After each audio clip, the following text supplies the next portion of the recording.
We're back here on the John Fourcade Show, and one of our John Fourcade specials this week, it's a 2016 Ford Escape 24-month lease for $199 per month. Again, a 2016 Ford Escape, 24 months, $199 per month.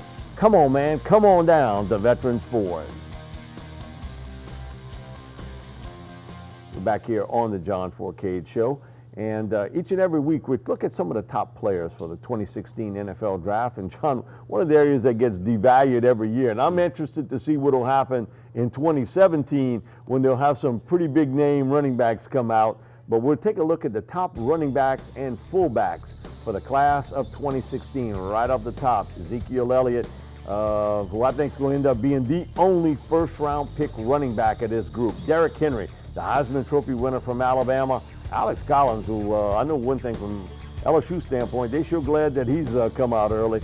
Kenneth Dixon, we talked about him, we spotlighted him a couple times on the John Fourcade Show. Devontae Booker, underrated running back from Utah, had some injury issues there, but really good football player. Kenyon Drake, also another young man, got hurt, John, against Ole Miss. Right. Was able to come back, versatile guy. We saw him in the national championship game, run back that kickoff for a score. Jonathan Williams, who didn't play this year with a foot injury, he's coming out. Also Paul Perkins, very productive running back from UCLA.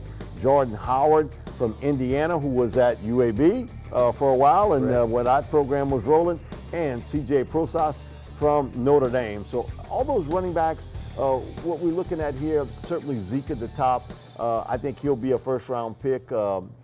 Versatile guy, can catch the football real well. Not a big back, shifty, got some speed to take it to the house. And then you look after that, that's where you're going to get some value at running backs. We see a lot of them picked in the second and third rounds each year, and I think that's where you're going to see the Derrick Henrys, the Alex Collins, the Jonathan Williams, Kenneth Dixon, second, third rounds. That's where you're going to load up on running backs. Well, Mike, you know as well as I do, like everybody's watching the NFL nowadays. It used to be the old days, Mike, it was your running back, and then you had a couple of guys who were reserve guys that played, and they played spot playing. Now you got to have three kids or three guys who dress out that going to play 10, 12 snaps a game, and they got situations for certain running backs. Situational running back, you're right. And that's how it is. You got certain running backs, your starter, you make sure he gets his 12, 15 carries a game.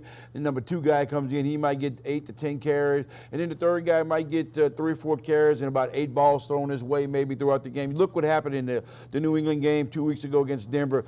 They spotted 19 times that they threw the ball to the running backs out the backfield or lining them up. So people are starting to do that. Teams are starting to get running backs that are capable of catching the football, coming out the backfield, playing a little one-on-one against linebackers, and using 3 running backs in the game. It also helps you go through a year knowing you got a healthy running back. So that's why you can pick up running backs. You can save the money from being a first-round pick and going to second round, the third round. There's a lot of guys out there. You can find running backs off the street nowadays. It's not like it was in the old days. You go get great running back, the Herschel Walkers of the world. You got to snatch them all up and then trade your whole roster from them to go out and get the guys. So right now, with all these running backs out there, Mike, there's enough of them to go around. Don't have to be in the first pick. The two guys that I think will get a lot of interest, especially locally, one is Kenneth Dixon, because of the fact of what you just brought up, his ability to catch the football, and he's a red zone finisher.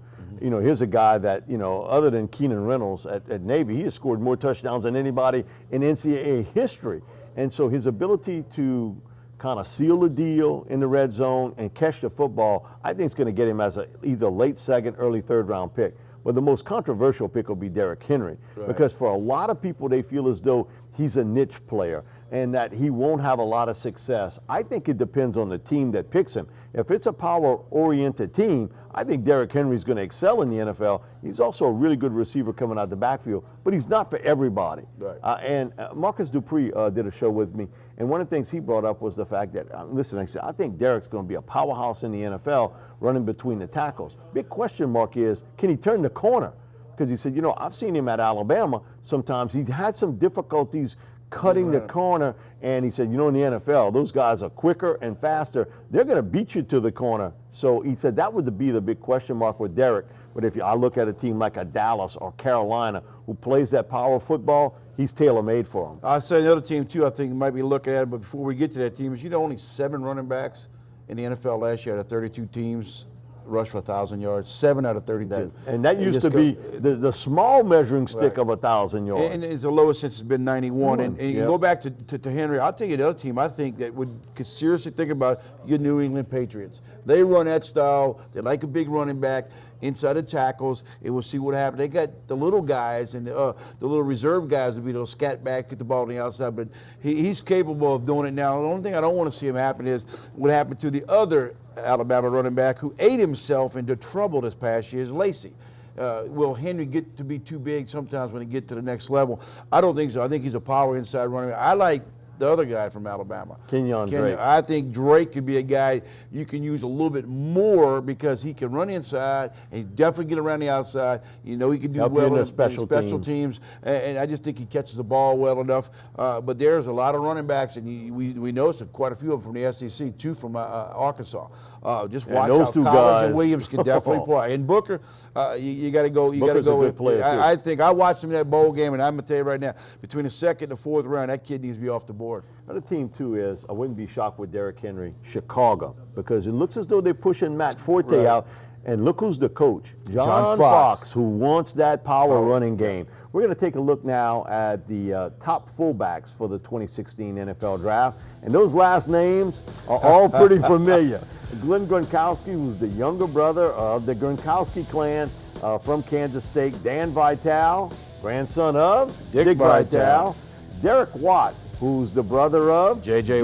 Watt from Wisconsin, and Patrick Skov from Georgia Tech. His brother went to Stanford, also played in the National Football League. John, it's almost a position today that's almost kind of thrown away to a certain extent, but yet for the power running teams, like we talked about, a Chicago, a Dallas, a Carolina, New England, those teams, they use their fullbacks a lot. The big part of those guys is every one of them can catch the football coming out of the backfield, and that's a big part of playing fullback, not only as a lead blocker, but also can catch the ball. You look at who played this past week. I didn't watch it, but I heard he played in the Pro Bowl. Is the fullback from the Green Bay Packers, and they always use a fullback. It's good to have fullbacks on the roster. The Saints use a fullback every now and then. These teams that line up and want to play with a single running back, Mike.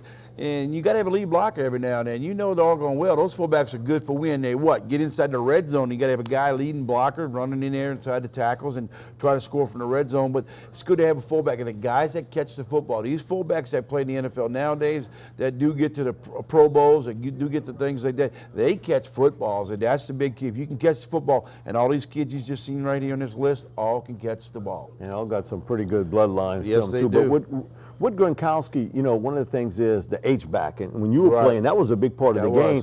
And now you rarely see that today. It's either 2 tight ends or 3 wides, but you rarely see the H-back. I know one thing, Gronkowski, he could play that H-back position as big as he is. You might be able to use him, sneak him in there, play a little bit, slot guy, plays like an H-back tight end type ability. They catching the football and you get a mismatch. It's all about mismatch. Exactly. If you can find somebody who's going to go out there, a linebacker who can't really cover, put your doggone fullback and tight end. I think that's becoming more and more of a pressure point on teams in the NFL. Go after those linebackers when they're covering a tight end or a running back. More with the John Fourcade Show, sponsored each week by Veterans Ford.